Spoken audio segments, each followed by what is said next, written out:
Luck.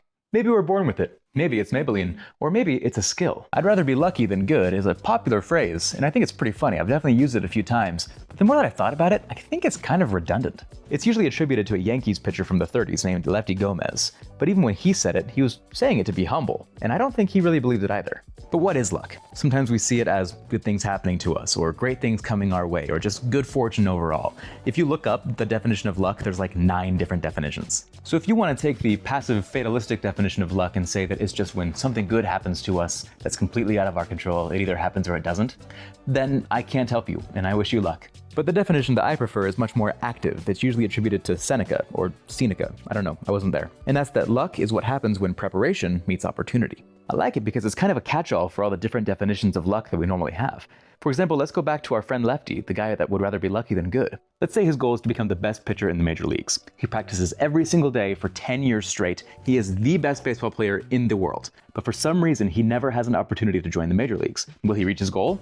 Obviously not. He wanted to be the best in the major leagues, but he never had the opportunity. He was good. He was great. The best even. But he was unlucky. Now that would seem to fit his phrase, rather be lucky than good. Makes sense. But let's flip it around and see if it still works. Let's take away the good and give him some lucky. He is now a completely average baseball player. Nothing special. Never practices, never improves. He's just average. Then his uncle buys the Yankees, and through sheer nepotism alone, he shoots straight to the top. How lucky, right? But the dude sucks at baseball. So he still didn't reach his goal because he's not the best pitcher. He is the worst pitcher. He had the opportunity, but he wasn't prepared. You need both. If you're missing one, then you're not lucky. So the phrase, I'd rather be lucky than good, is basically like saying, I'd rather have my opportunities meet my preparation than be prepared and not receive an opportunity. Which, yeah. But who was that guy earlier? That's Richard Wiseman. He's a psychologist that wrote the book called The Luck Factor, and he's also the guy that runs the channel Quirkology, which if you're a fan of magic, you've probably seen before. In his book, he identified 4 core principles of luck that we can actually have an active effect on to increase our luck. The first principle has to do with one of the 2 requirements for luck: opportunity. He noticed that lucky people look for, notice, and often create opportunities.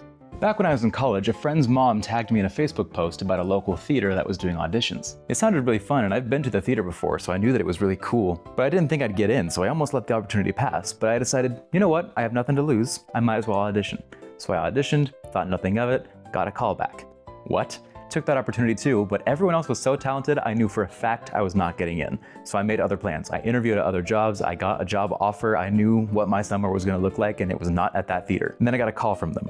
They actually wanted me for that summer. I did not feel qualified. I was no theater major. And I was really overthinking about how to be 100% certain which pathway was the right one for me to choose. But I took a calculated risk and I decided to go for it, and I had the best summer of my life. Now that does not mean that you should just seize every opportunity that you can. Some opportunities are not good. And sometimes you have 2 good but conflicting opportunities, like the 2 job offers that I had. And that's where the second core principle comes in: intuition.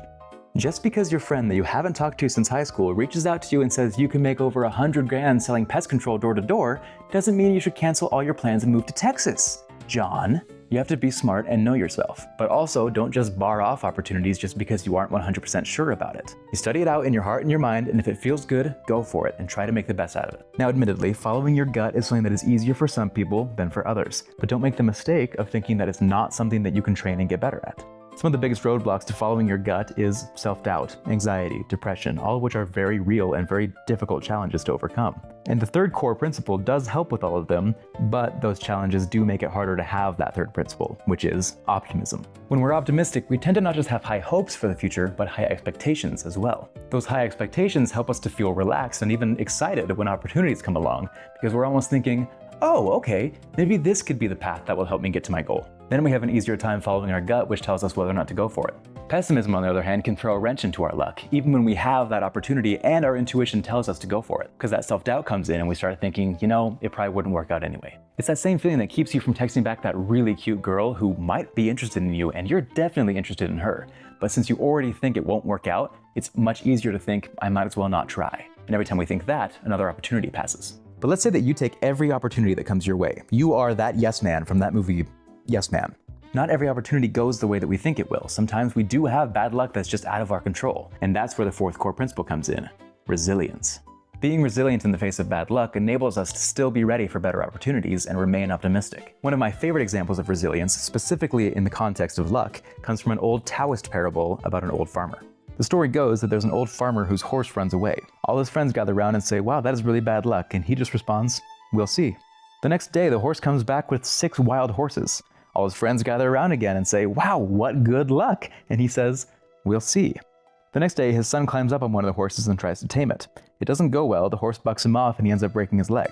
All his neighbors come by and say, "Wow, what bad luck," and he says, "We'll see." Then war breaks out in the region and every young man in the area is conscripted into the army, except for the farmer's son because of his broken leg. All his neighbors gather around and say, "Wow, what good luck," and he just says, "We'll see." The idea of the story is that we don't always know when bad luck is actually good luck or when good luck is actually bad luck. But the farmer stayed resilient through it all, so he was always ready to handle what came next. But when we look at it from a purely secular, philosophical, worldly viewpoint, it is a little hard sometimes to see the silver lining in that storm. Sometimes things seem to truly and purely just be bad luck. Personally, for me, that's where religion has helped a lot. I think that just like that picture example from earlier, whether or not we're lucky is pretty dependent on our ultimate goal. Personally, I believe that we existed before this life, that we lived with God. He taught us about this life and let us know all that we would go through and gave us the choice whether or not to come here. In other words, he prepared us and we then had the opportunity to live on Earth. We were literally lucky or blessed to be born. When we face trials in life, some people will vaguely point to the platitude, "Everything happens for a reason." But to be honest, I kind of see that as unhelpful. I prefer to focus on the fact that we live in a fallen world where there is death and disease and senseless violence and accidents, where God does not actively put us through those things to make our lives harder, but instead allows them to happen to us with the promise that he'll make the experience worth our effort. Instead of "everything happens for a reason," I believe that God gives a reason to everything that happens. Then everything that we go through in this life is working towards our ultimate goal that brought us here in the first place, for us to learn, grow, and become like our Heavenly Father. When our goal is not restrained to this earthly plane, then neither is our luck. When that's the case, I think it makes it easier to understand scriptures like, "All things work together for good to them that love God." Or my personal favorite, which was given to Joseph Smith during one of the hardest trials of his life, "And if thou shouldst be cast into the pit, or into the hands of murderers, and the sentence of death passed upon thee, if thou be cast into the deep, if the billowing surge conspire against thee, if fierce winds become thy enemy, if the heavens gather blackness, and all the elements combine to hedge up thy way, and above all, if the very jaws of hell shall gape open the mouth wide after thee, know thou, my son, that all these things shall give thee experience, and shall be for thy good." Okay, that may be the case for Joseph, but what about the rest of us? Well, Brigham Young once said, "There's not a single condition of life or 1 hour's experience, but what is beneficial to all those who make it their study and aim to improve upon the experience they gain." He's literally saying that everything we go through in this life can be for our benefit if we're willing to learn from it, to improve from it. But not every bit of that benefit that we receive is in this life. Joseph Smith said, "Those who have died in Jesus Christ may expect to enter into all that fruition of joy when they come forth, which they possessed or anticipated here. All your losses will be made up to you in the resurrection, provided you continue faithful." Stuff like that helps me stay resilient, helps me stay optimistic, helps me to have the spirit which I trust more than my intuition, and helps me be ready for opportunities that come my way. Opportunities that are usually better described as blessings. Continuing faithful, as Joseph said, is how we prepare for the resurrection. And if we are prepared, we shall not fear. Because we know that when we're prepared and that opportunity arrives at the last day, we'll be ready to seize that opportunity.